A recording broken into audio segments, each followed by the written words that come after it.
let's unscrew this guy. Screw that down. That's good. That's good. All right, let's give that a shot.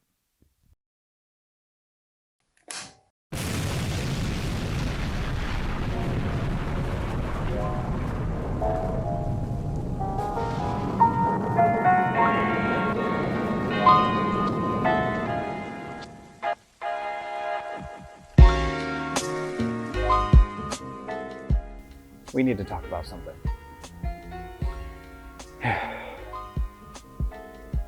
All right, so what happened? I screwed up my espresso machine. I did.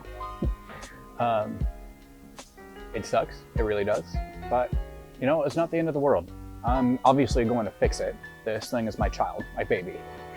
I didn't spend the last 3 years building this machine to break it in just one day. I'm gonna kind of use this video to kind of go through exactly what I did, what went wrong, what happened, what caused the issue, and exactly what I'm gonna do to fix it. And not only fix it so it's working again, but what I'm going to do to ensure that it doesn't happen again.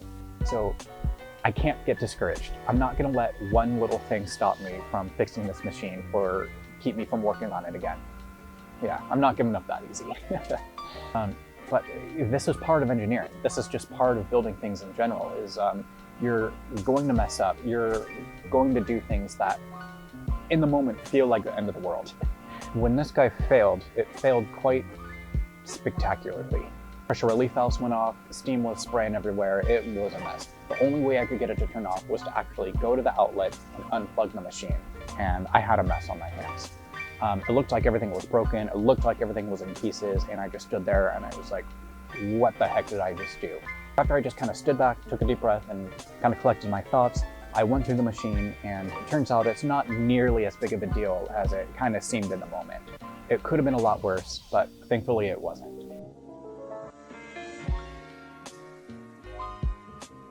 Well, so what exactly was I trying to do? Well, I was trying to install a new pump. So the pump that's already built into the machine is what's called a vibratory pump. There's a little black box, and that little black box has a piston inside. Now that piston oscillates or vibrates, hence vibratory pump, and that vibrating motion is what causes the suction to draw in water from the reservoir and give us that 9 bars of pressure to efficiently extract espresso. They're very inexpensive and they're very efficient, and they're really small, which is why they are very, very common in home machines. But you can't adjust them very well, and they're not as reliable as some other options. So if you have a commercial espresso machine or a really, really high-end home espresso machine, they're going to be using what's called a rotary vane pump.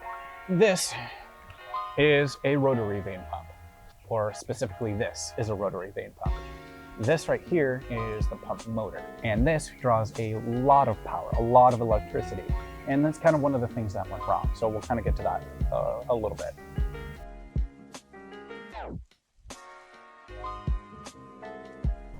All right, so what exactly failed? This guy. This is a relay. What exactly does it do? It drives the pump. You can basically think of it as a switch. It turns the pump on and it turns the pump off. But instead of me sitting there and turning the pump on and off, it's a computer that does it instead. So that's exactly what's going on here. You've got the computer that's controlling the relay that's controlling the pump. So let's talk about current for a minute. There's only so much current that you can put through an electrical component before it fails. Now, most of the time, that current limit is printed right on the top of the component. Now, I at least did a little bit of research. I didn't just take the pump and plug it into the computer and hope that it would work. I plugged into the wall first and I measured the current that it was drawing. I got about 1.6 amps. Now, the relays that I have on my board are rated for 2 amps, so I thought that was perfectly fine. But if you look close, it doesn't say 2 amps. It says 0.2 amps. I overloaded this guy with over 10 times the amount of current that it was designed to hold. Of course it fried. But it didn't just fail, it failed in the on position. I had a runaway pump on my hands. The only thing I could do to get it to turn off was to go to the wall and unplug the machine. But the damage had already been done. Luckily, I did some testing. The only thing I really need to replace is this one relay right here. But I still want to upgrade that pump. So what am I going to do? this guy. Now, this is also a relay, but it's a different kind of relay. This is called a solid state relay. It basically does the exact same thing that this guy does, except this has an actual physical switch that turns on when you put current through it. This doesn't have any physical switches. You could basically think of it as a giant transistor. Why am I using this? Because it can handle a lot more current than this guy can. This can handle up to 8 amps of current. So when I plug it in, the pump should be no problem. Or so we hope.